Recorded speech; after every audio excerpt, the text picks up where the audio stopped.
young person, any young person, whether they live in East Harlem or anywhere on the planet, is a combination of what they see and what they hear. It's a shame to say that you have a lot of parents out here that are young and they just don't care for their kids anymore. They're a bunch of crack addicts. I would say from 16 on up, you see a lot of young kids selling drugs. They see the fast life, fast money. They see their other friends with BMWs, Mercedes, and they want to follow their footsteps. These kids are pretty much lost out here. A group of corporations got together because it was the kids taking over. You know, so much violence in the streets. Kids basically needed guidance and direction. So they got together and said, look, let's start a program in the area that needs it the most. And so they started it in East Harlem.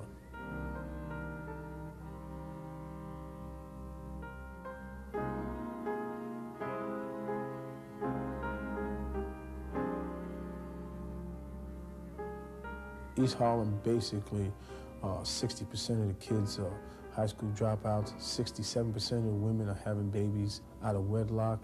The violence, somebody's getting locked up every 30 seconds. It's just a mess. And so they wanted to start a program, and they found the appropriate name, Upward Incorporated. Upward, to me, is just it's a great name. It exactly describes what we do, and that's to improve the quality of life for young people in underprivileged areas, and particularly East Harlem. I like Upward because you go ice skating and go to many different trips. You do art and go in gym, and you do computers. I learn how to do my homework, and I learn how to do art. I do my homework, and I'll do arts and crafts. Upward Fun teaches me that by telling me to listen and to do what people say. I'm here to regroup, get my education, so later on I can so I can go to college, and I can also be a better person for myself and a better person for my children.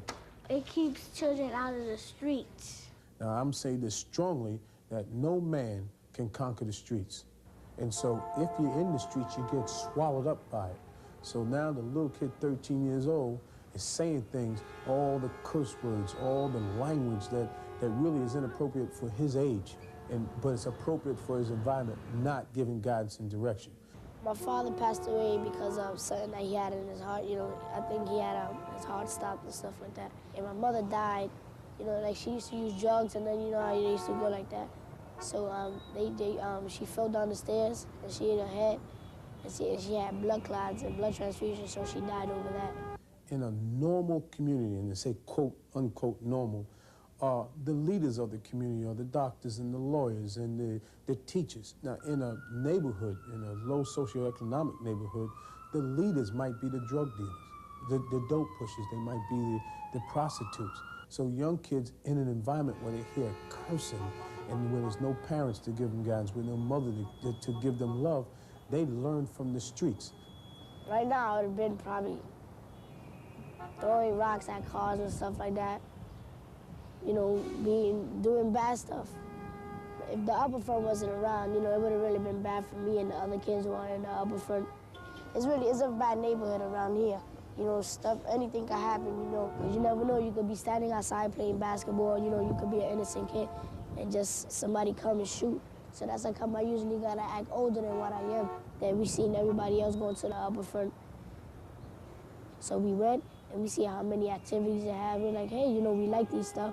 I come to the upper front at 4:30, because that's like when we have the basketball games and stuff like that. Come on, Lord, get into it. Come on.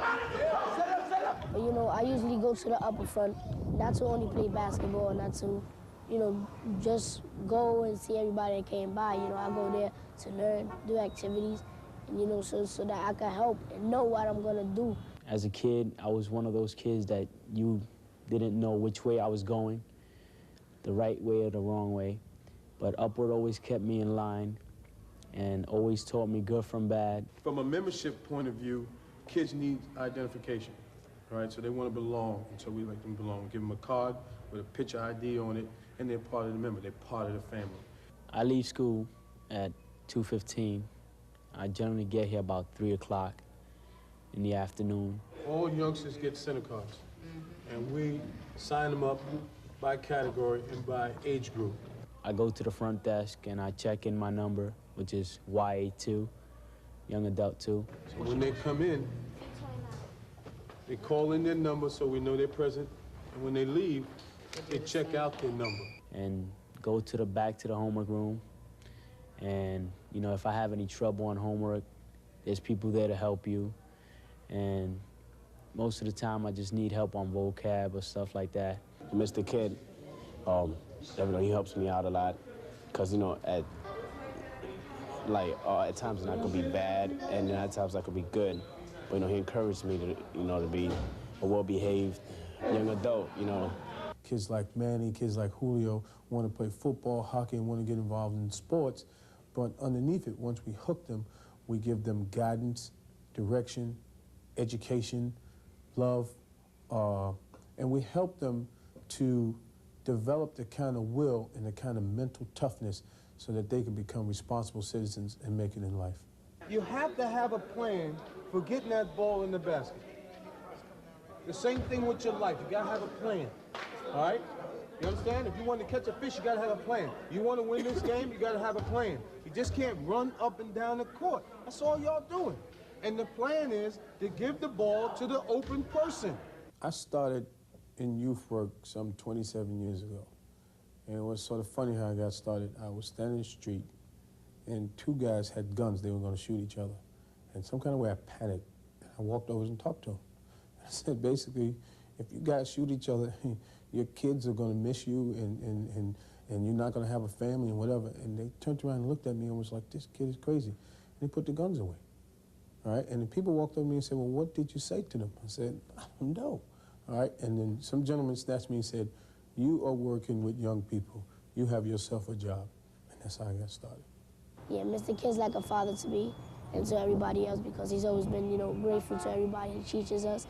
And, you know, he always helps everybody do what they got to do. You know, he always helps us do the good thing, not the bad thing. There's two kinds of discipline. The first one is telling young people what's expected of them ahead of time. That's the best one. So you say, tomorrow we're going to go to the movies and we're going to see this and we're going to see this, and you're going to conduct yourself this way, that way. Now, maybe one of my guests might want to interview you and talk to you. Can you handle it? Yes. You sure you can handle it? Yes. Now, I just had a conversation with you, and I told you we won't do crazy things, so there's no crazy faces and stuff. Even when it comes to school, tomorrow you have a test. You study today, you study the day before that, so kids know exactly what they have to do.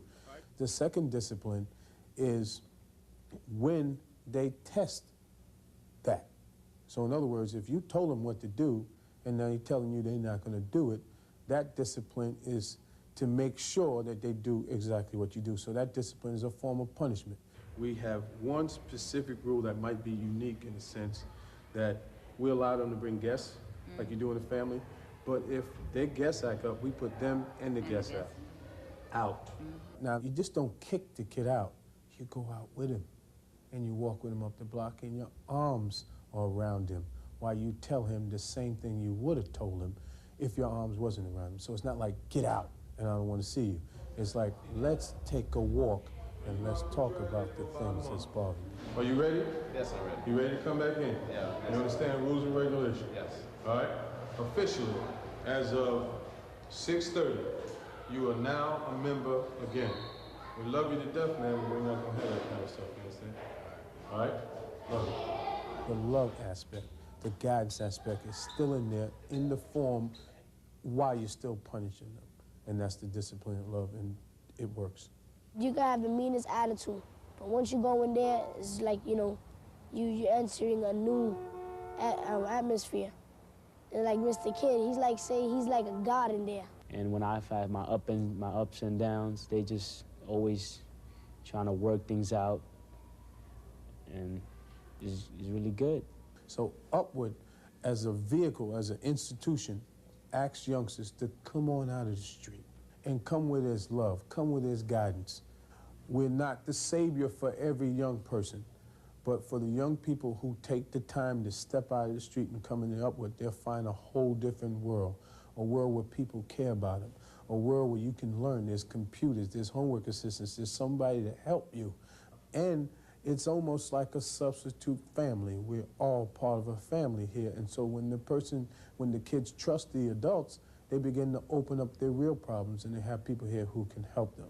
The children did such beautiful artwork that we had the idea maybe we can do this as a fundraiser. And I contacted this company, and I had the children do these T-shirts with the hats and everything to benefit our artwork. Some kid did some work on a piece of paper. We took it, put it on a T-shirt, and put it on the hat, and it's theirs, and it's their work. And they walk around with their hat and their T-shirt showing their work.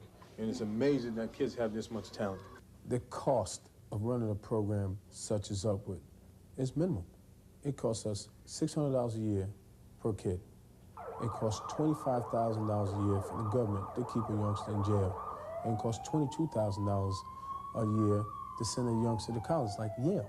So to me, it makes more sense to send a youngster to Yale than to jail.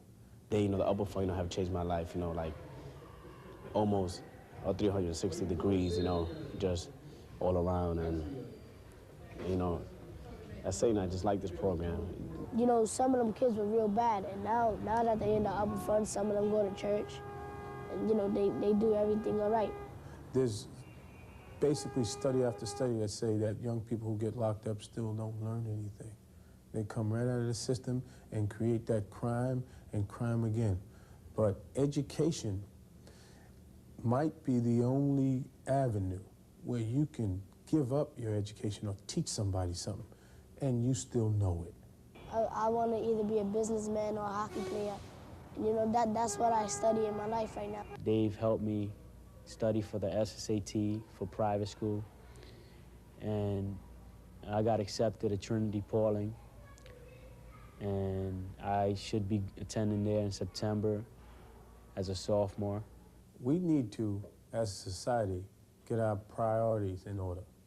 We need, without a doubt, to help young people become responsible citizens. And to do that, we need money. We need funds to continue programs like Upward. We have the formula. We have a record of proven success. We have took youngsters from out of society's garbage into mainstream society, into the Fortune 500 companies. And a program like Upward would basically cease if we didn't continue to have people who care and who can help the cause. When the community get involved is a positive outlook. It makes our job a lot easier. We get pretty, we pretty much get happy when we see a kid growing up the right way instead of the wrong way, I've been coming here since I was 5 years old, and I'm 16. That's a lot of years. And I really thank Upward, because if I was never in Upward, I wouldn't know where I would be right now. This is the beginning of a new day. God has given me this day to use as I will. I can waste it or use it for good. What I do today is very important because I am exchanging a day of my life for it. When tomorrow comes, this day will be gone forever, leaving something in its place I had traded for it. I want it to be gain, not loss, good, not evil, success, not failure, in order that I shall not forget the price I paid for it.